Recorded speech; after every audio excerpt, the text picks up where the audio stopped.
This video is going to show how to do some basic programming of the standard HX482UT, which is the UHF cousin of the more common, more popular HX580T or T+. I was a standard dealer almost 25 years ago. You know, the quality of these radios isn't Motorola. I would say these radios are more on par with ham radio quality of the time in the 90s. Maybe a little bit more rugged. The cases are a little harder, but it's definitely the size of a ham radio. It's smaller than, I would say, some Motorola radios. It's definitely not as rugged as some Motorola radios. I mean, it's not a bad product. The batteries were crap. They were nickel cadmiums. I'm going to show you an adapter in a minute where I cut it off and I'm wiring it up so I can put my own battery power source to it. Has a nice little click to the PTT, and even the phone and the speaker button, they got nice little clicks. I always like it when buttons click. The front four buttons are very soft. They don't click. One drawback of the display on these radios is they did not use LEDs. They used actual light bulbs, and they can burn out. So the battery comes off.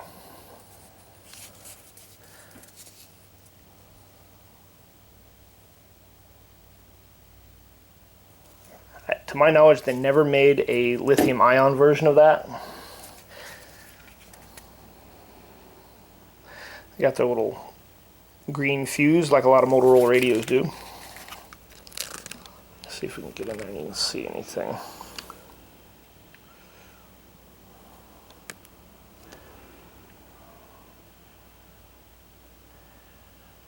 The serial number code, I don't know if you can see it very well.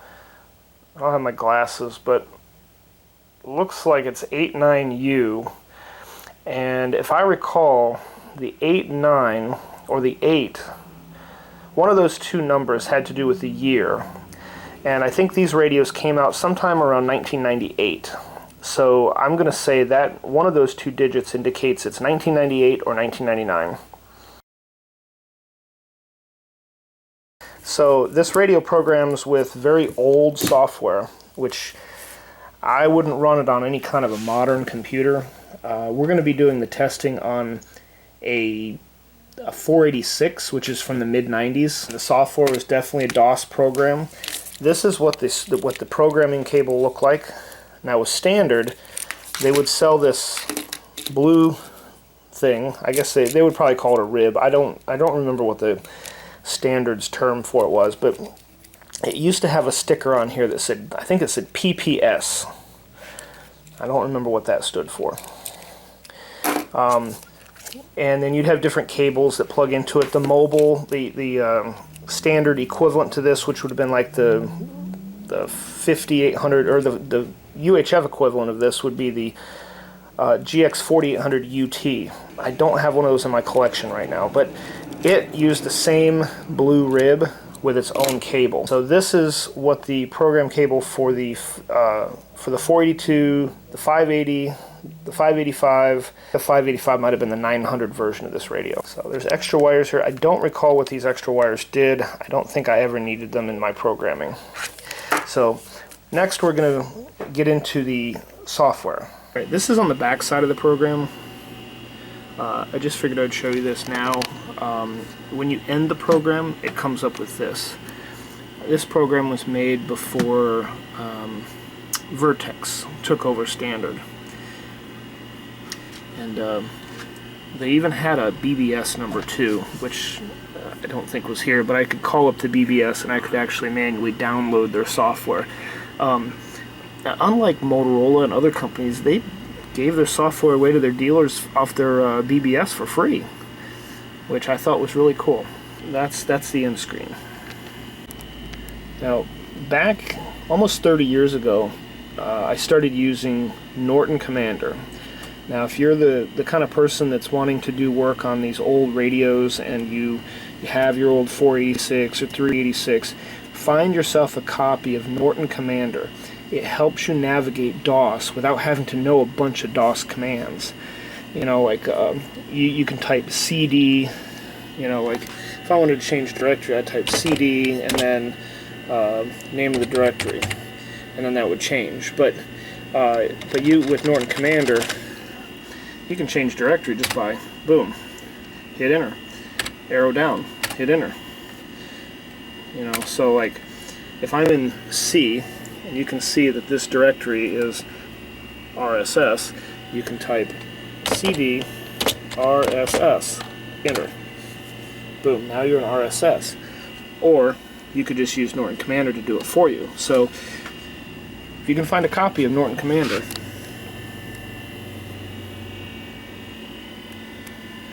I highly recommend you put it onto your DOS computer for your software. So then you arrow down to select HX482UT and then enter. And this is the screen, version 1.6. If you want to, I think you can use a mouse with this, but if you don't have a mouse, which I don't have one hooked up on this one, you hit Alt. So as you hit Alt, then it highlights the files, and then you can arrow down, up, or arrow left and right. And we're actually going to be using COM2, so then you're going to hit, let's see, I'm trying to remember here. Okay, good. You highlight COM2, and then I think I hit enter. Boom. Okay. Now, the 486 or the 386 that you get for programming computers, you're going to need real, actual serial ports, and this one has 2 of them. So the one the standard plug is on is the COM2, and the one to its left is COM1, and then the purple connector is for the keyboard. That large connector is actually a parallel port, and it's not used for any kind of programming. That's parallel ports were actually used for typically printers. So this is my power adapter. It's in progress. I cut the batteries out of it, and I'm actually going to turn it into an adapter to connect another battery to it.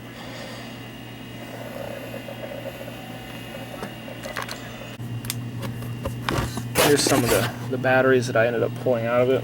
Some of them are in pretty bad shape. It's my battery recycling box. Be taking it to Home Depot soon. Okay, so I have it connected, and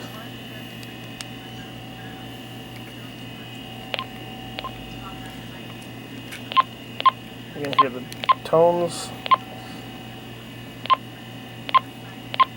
I haven't read it yet. I'll be reading it in a moment. Let's see.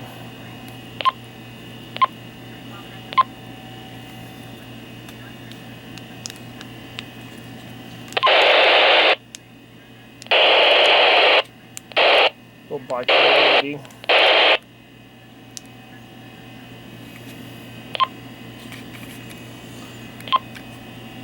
Trying to remember what turns on this light. Well, for the sake of the video, turning it off and on should. There we go. So just 2 little incandescent light bulbs on each side of the screen is all you're dealing with. Oh, okay. Lamp button at the bottom. I forgot.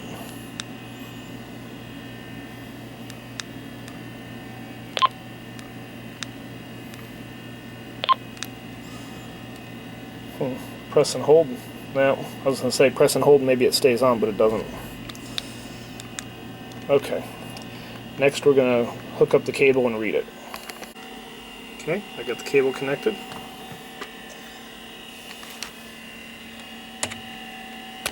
Alt. Transfer. Read. Enter. Well, press the monitor button down while turning on the unit. Okay, let's do that. Alright, pressing the monitor button down.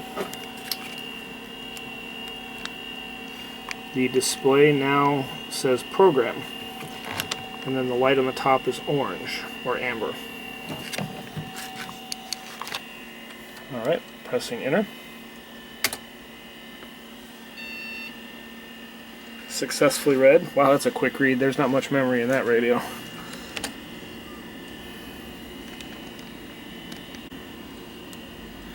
Alright, so we've highlighted data. We're going to hit enter.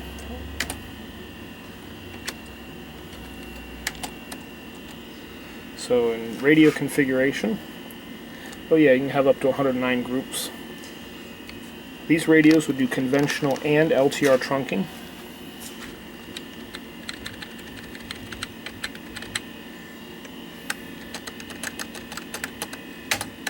Okay, Alt, data, and then let's see what common data says. System, home group. I think that's whenever you turn the radio on, that's what it pops to.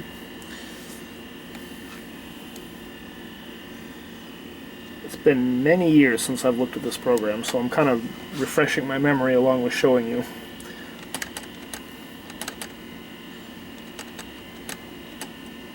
Okay, Alt, data, system data. Okay. And oops, Alt, data, system. Okay. So here you can name your zone, which I called it Zone 1.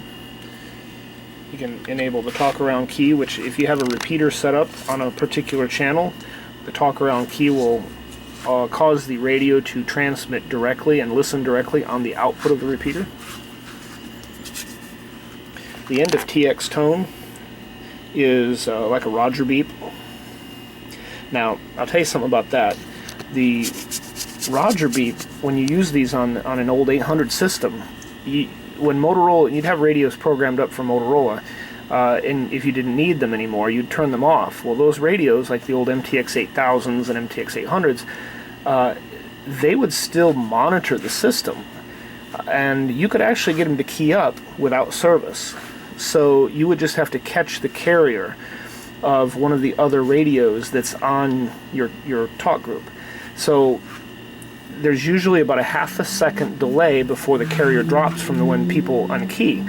So by setting up the talk around key, or the end of TX tone, when you'd unkey the radio, it would go beep, and that would tell the other person, if somebody was using a radio with no service or no active service, to, okay, I gotta quick key up, and they would key up and catch their carrier and stay on.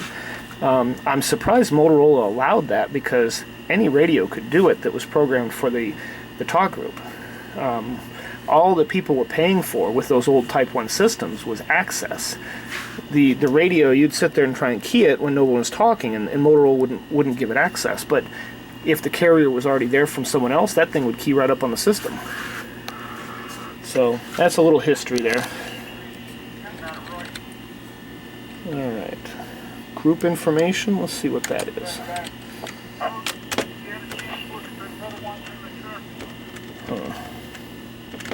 Hang on, I gotta figure it out. Okay, I see what it is. So when you're highlighting group information, it says edit. You want to edit,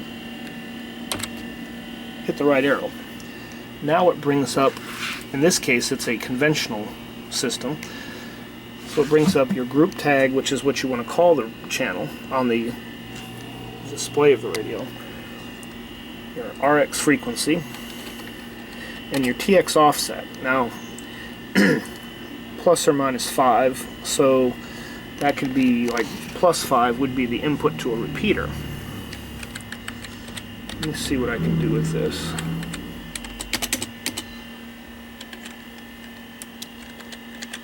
Oh, okay. Alright.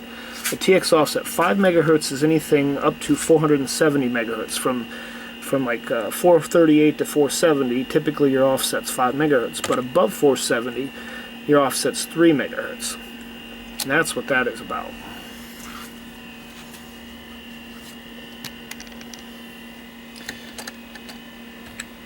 And so moving left, right, your CT CSS tone is your PL. And then I'm hitting the negative, or the minus, and that's taking us, that's dropping it down. So I'll go ahead and just, for the sake of this video, select the 1035. And then negative, make them both TX and RX the same. The squelch tail elimination is a good idea. It sends out a, Motorola calls it a terminating tone, or turn off code, TOC, because if you don't have that, whenever somebody stops transmitting, if they don't have that little sound that transmits, it gives the radio the opportunity to close the squelch so that you don't hear that static burst.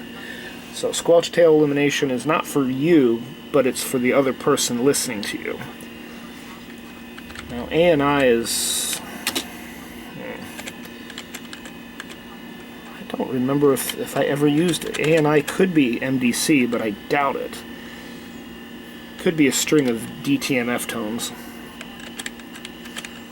Alright, well, for the sake of our test, I'm going to put PTT on, which PTT stands for push to talk. That would be your transmit button. So let's see what that comes up to be. Okay, I forgot. I got all wrapped up talking about the offsets, but the next below is simplex. Simplex is radio to radio, and so if you want this to be a simplex frequency, you enable it. It says space bar, so I'm hitting the space bar. There you go. I want this to be a simplex channel, so I'm going to enable it. Now, another thing about these radios is, unfortunately, the UHF versions will not do ham normally. I have never... Okay, one thing about these radios is I have never been able to get them to do ham. And I have not found any information easily allowing these radios to go into the ham band. It wouldn't be a bad radio for ham, but unfortunately, I don't think it'll do it with any kind of minor hacking. I think you have to majorly hack the radio to do it. So we're going to change our simplex frequency here to, let me do FRS1, Family Radio Service 1. So we go 462.5625. Enter. Alright, so our channel 1 is going to be Family Radio Service 1. And these would make good family radios, as long as you keep your power really low.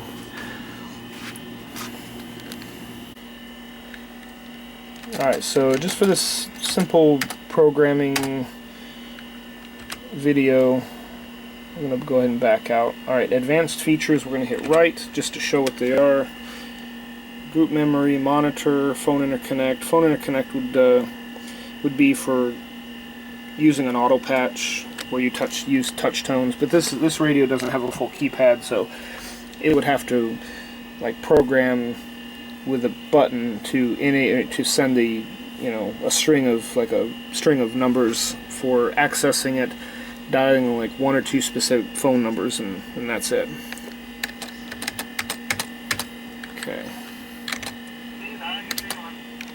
Alright, now we're going to program. Transfer, program.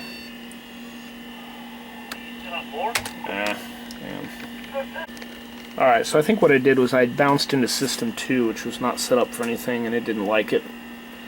So I just put in a number here. Channel 1, and we'll see what happens. Maybe it'll be okay with it.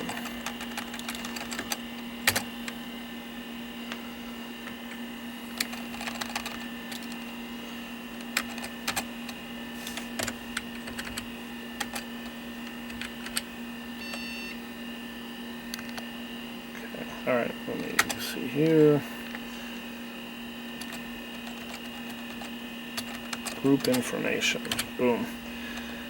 Alright, group tag, group 1. Alright, TXID. I'm just going to say 001 or 011. 1.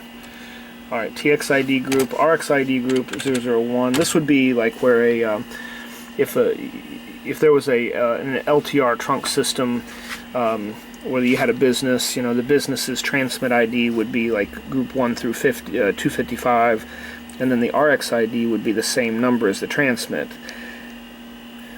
Now you could also set these up as a scanner, which I have used them as a scanner for LTR, where you wouldn't want to put any transmit frequency in the LTR configuration, or at least you would want to put something like, if there's an option for a transmit, to put like FRS1 or something like that, so it could never transmit on someone's system, because you never wanted to do that. And so you can do block decode, and if I recall, it's been probably a decade since I've tinkered with this, but block decode would be like start 255 or end 255, and that would, the radio would open up to any talk group between those two ranges. Alright, I'm not going to worry about that. I'm just trying to get this thing to program. So, boom. Alright. Home channel of LTR must be a programmed repeater channel. Oh, okay, I see. Home channel. So I've got to set this to 1, because I put that frequency in channel 1. So, there. Alright.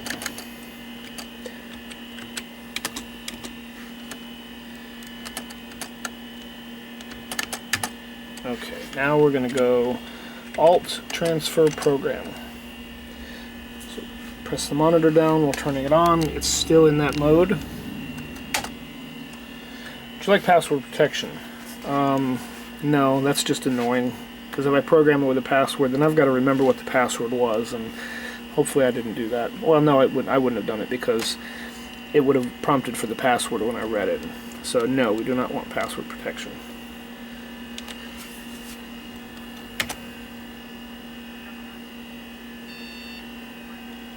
Okay. So we're going to turn it off. Turn it back on.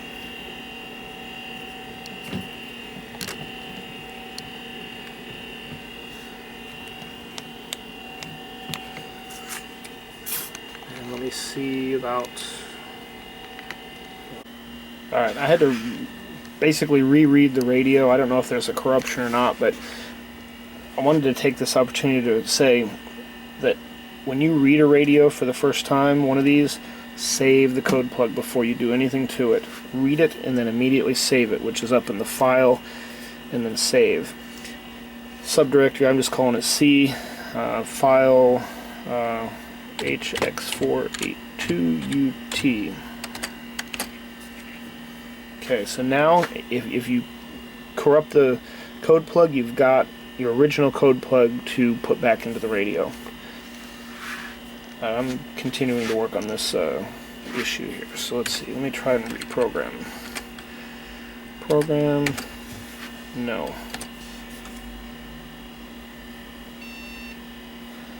Okay.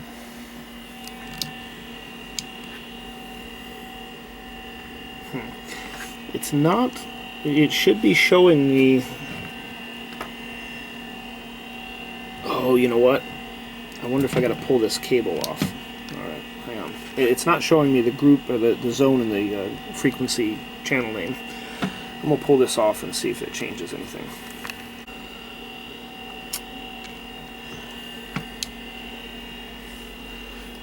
Yes. That's right. When this is connected after you turn it off and on, it goes into service mode. And that's what the display was talking about. So take it off and then turn it on, and then it should work fine for you.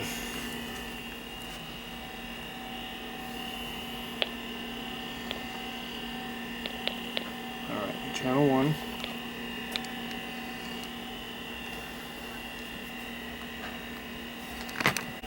Alright, so we're going to use my Kenwood NX5300 to hear it.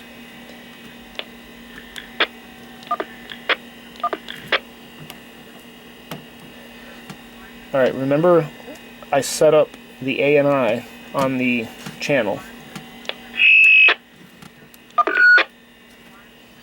You can hear the DTMF tone. So basically it's just a single digit being transmitted. I could have probably added more, maybe, I'm not sure. There's probably a different menu to go into to make it longer. Could have been a string, like a doo-doo-doo.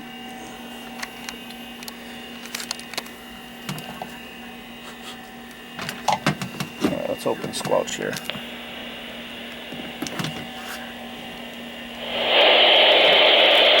Test, 1, 2, 3, test. Alright. So there you go. A very basic rundown on how to program a channel in the HX482UT.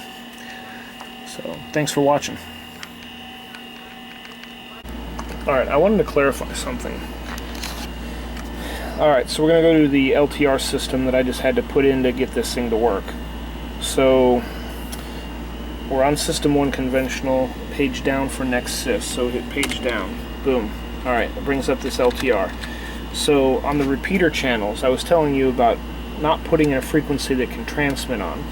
So, you know, that's going to be on someone's system or whatever. So, instead of me just, for the sake of this video, putting in 4610, alright, if you have to put in a frequency, put in 462.5625. There you go. And that will never key up a business. Although that might not work for LTR, but anyway, the main purpose of you using this radio in these days isn't for LTR, it's for conventional, such as Family Radio Service or GMRS. And that's really what the video is for setting it up for conventional. Working on my modification of the 482UT battery. So I carved it out, and I'm going to wire it in, solder it to a ICOM 4161 DT battery. Let's have the battery here. I filed away on the edges. Got to clean that up a little bit. And then I'm going to insert, I'm going to solder the wires, seal them, and then I'm going to silicone the battery into place. So eventually, if I ever want to replace the battery again, I can, but I doubt I'll use this radio enough to make that happen, but it'll be an interesting little project anyway.